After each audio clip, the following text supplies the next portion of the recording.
Alice's Adventures in Wonderland by Lewis Carroll, created by Gravitas Dream. Alice's sister sits on a blanket by a slow river and reads in warm light. The pages hold no pictures, but her gaze softens as if the words have weight. Nearby, Alice shifts and sighs, restless with the stillness. The sister keeps reading, and the quiet turns dreamy. Alice lounges in the grass and watches the river slide past.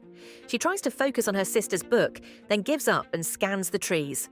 A sudden flutter in the bushes makes her sit up straight. Curiosity snaps her boredom in half.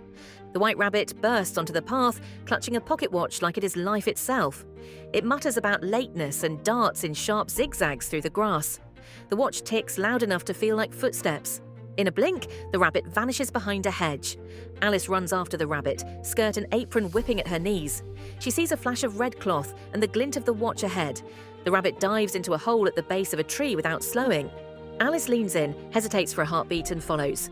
The round hole looks too small for a sensible adventure. Cold air breathes out from the roots, carrying a faint smell of damp earth. Alice's fingers scrabble at the edge, then the ground slips away. The daylight above shrinks to a coin. Alice falls through a long tunnel that feels like a sideways hallway.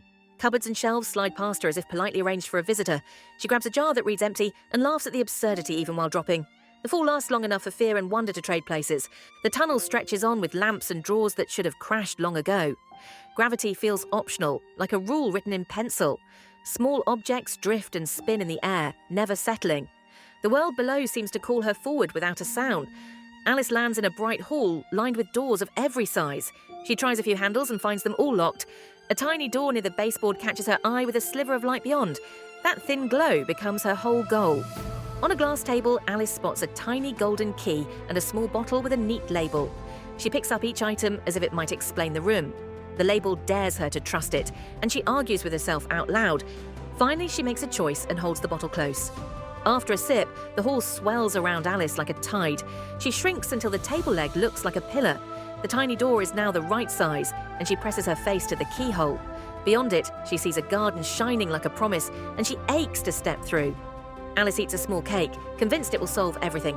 Instead, she grows upward too fast, arms flailing for balance. Her head brushes the ceiling, and her thoughts scatter with her breath. She wonders who she is when her body refuses to match her mind. Tears spill and turn into water that spreads across the glossy floor. The hall becomes a shallow lake that reflects doors like broken mirrors. The tiny key drifts away, shining and unreachable. The sound of ripples replaces the sound of her own voice. Alice finds herself small again, now bobbing in the water she made. She paddles with quick strokes and keeps the key above the surface. A shape bumps her shoulder, and she spins around in alarm. A wet mouse appears nearby, equally startled and offended. The mouse tries to speak with dignity while clinging to a floating page. Its blue scarf is soaked, and the walking stick looks too proud for the situation. It launches into a tale of old history with theatrical seriousness. Alice listens, then accidentally upsets it with a single wrong word. The dodo waddles onto the damp bank and declares a running contest as the only solution. It blows a whistle and points in a circle as if that explains the plan. Everyone begins running whenever they feel like it, and the lack of rules becomes the rule. The confusion is so complete it feels official. When the running stops, Alice is told to hand out prizes. She gives comfits to everyone and tries to smile like a proper host. She mentions her cat in an attempt to be friendly, and the mood turns sharp. Alice realizes kindness can still land like a mistake here. The white rabbit returns in a panic, muttering about the Duchess and missing gloves. It drops a fan and a pair of tiny gloves in its hurry. Alice scoops them up before they fall into the puddles. The rabbit's urgency infects her, and she starts moving without thinking. Alice reaches a small cottage and stands at the door with fan and gloves in hand. The place looks ordinary, which makes it feel even stranger after the hall of doors. She practices a polite voice, then forgets it mid-breath. With no better plan, she steps inside. Inside the cottage, Alice finds another small bottle waiting on a table. The label offers no comfort, only certainty. She lifts it to the light and weighs the risk with her eyes. Curiosity wins again, and she takes a careful sip. The room tightens around Alice as she grows too large for it. Chairs scrape and slide as her knees lift toward her chest. She tries to stay calm, but panic presses in with the ceiling beams. The lesson returns, louder this time. Control is temporary. Outside the cottage, a small lizard messenger approaches with a rolled letter. It peers up at the window like the task is bigger than its body. The letter trembles in its grip as muffled sounds thud from inside. Even the air seems to brace for trouble. Alice shrinks enough to slip free and stumbles into the yard. She gulps fresh air as if it can reset her thoughts. The cottage behind her looks harmless again, which feels like another trick. She steps into tall grass and chooses forward over answers. The grass towers above the path like a green forest of blades. Dew drops cling to the tips like glass beads. A breeze turns the whole field into slow waves. Each rustle sounds like a hidden creature breathing nearby. A very large fluffy puppy bounds through the meadow, nose down and tail high. Its blue collar ribbon flashes as it changes direction. The ground seems to thump with cheerful weight. The puppy's playfulness feels huge enough to be dangerous.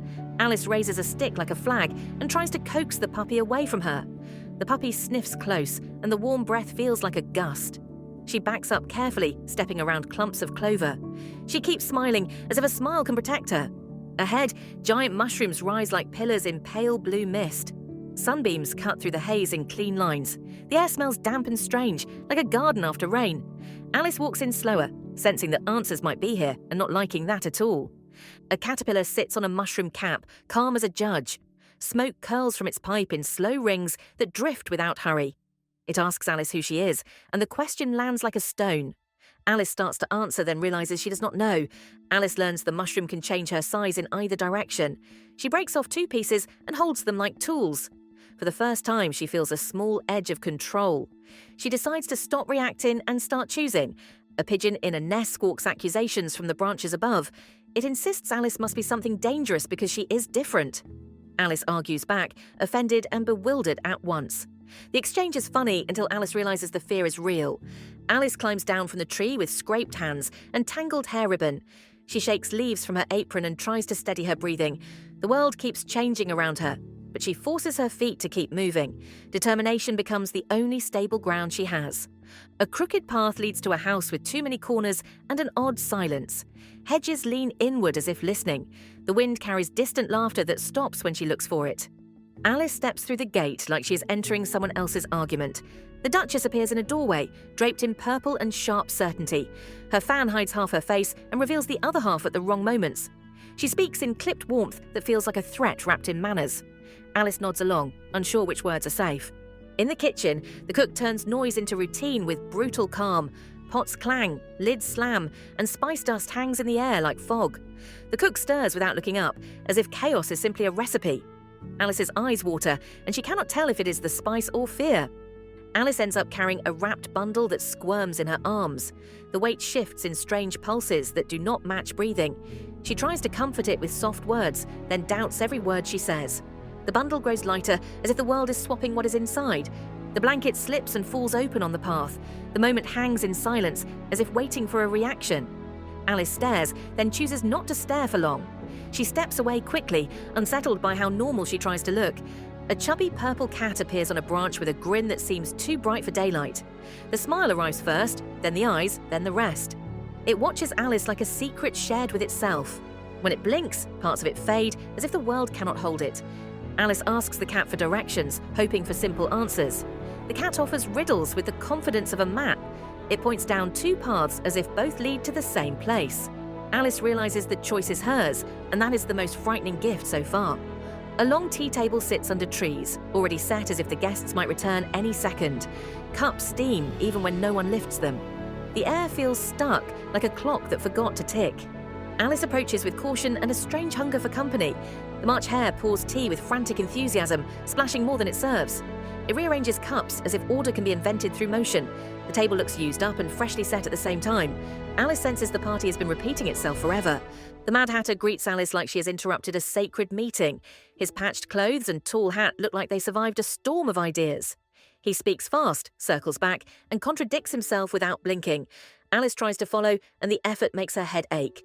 A dormouse sleeps curled in a teacup, impossible and accepted. It murmurs a few words that almost form a story, then sinks back into silence. No one is surprised, which makes it worse. Alice wonders if waking is a rule here or a suggestion. Alice sits at the end of the table and tries to join the talk. Questions turn into riddles, and answers slip sideways into nonsense. She feels her patience thinning, strand by strand. Even so, she keeps listening, hoping sense might appear if she waits long enough. The Mad Hatter offers a riddle and demands a solution while rejecting every solution. He complains about time as if time is a person who insulted him.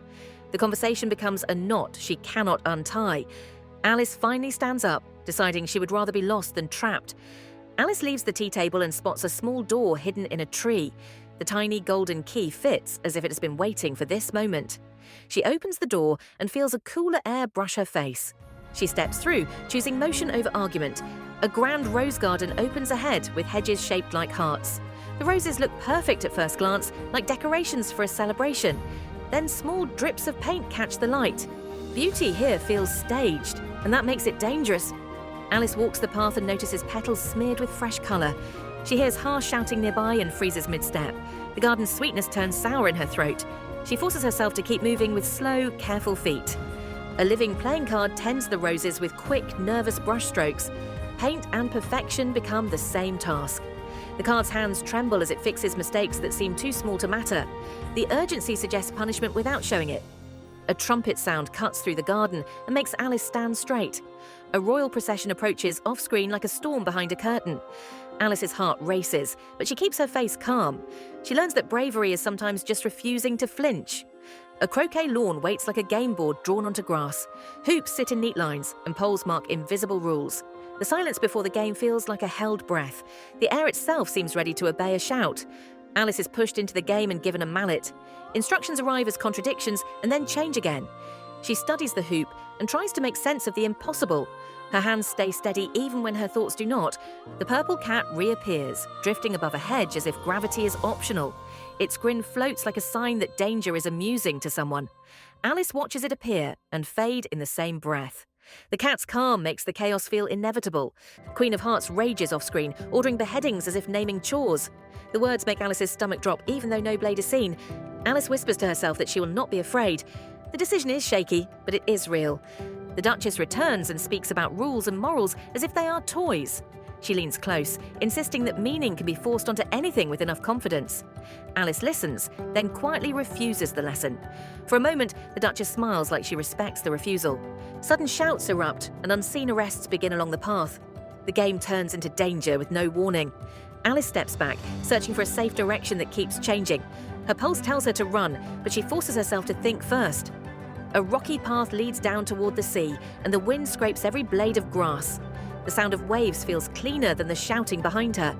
Alice follows the path as if the ocean might wash the rules away. The sky darkens, and the air tastes like salt. A griffin appears on the rocks and addresses Alice with brisk authority. It speaks like an officer guiding a recruit through a drill. Alice follows because the tone leaves no room for argument. Each step closer to the water feels like stepping into a story already in progress. A sad creature with a calf head sits on wet stones and weeps over old lessons. The grief is deep, even when the words are absurd. Alice's confusion softens into sympathy. She realizes this land can hurt in quiet ways too. Alice sits with the two creatures and shares pieces of her journey. Saying it aloud makes every moment sound stranger, and that somehow steadies her. She listens to their songs and stories until the wind chills her hands. For a while, the world feels less like a trap and more like a tale. A vast court hall rises ahead with banners and long tables, too formal to be comforting. The space swallows sound and turns whispers into echoes. Alice steps inside and feels the story tightening around her. This is where nonsense pretends to become law. The White Rabbit appears again, now as a court messenger with a scroll and a ticking watch. Ceremony hangs on its shoulders like another coat. It checks the time and reads as if the room itself is late. Alice senses the trial has been waiting for her arrival. The Mad Hatter is called to speak and tries to sound proper while wobbling on jokes. His confidence flickers like a candle in wind. Every strange sentence is treated as if it is evidence. Alice watches, realizing that logic here is just another costume. Alice is dragged into the argument as proof and witness at once. She grows larger as her confidence rises, until the hall feels too small to contain her. Someone declares she is nearly 2 miles high, and Alice refuses to be impressed. The Queen screams for punishment, and Alice answers with a clear, steady voice. A puzzling poem is produced and demanded to explain everything. The King insists on meaning, and the Queen insists on obedience. Alice points out that the poem proves nothing and that the accusations have no weight. The courtroom erupts into chaos and the rules break like thin glass. Back at the riverbank, Alice's sister blinks awake from her daydream. The sunlight warms her hands and the book feels heavier with imagined memories. She watches the river and can almost hear laughter carried on the breeze. In her mind, the strange land becomes a story she will tell with love.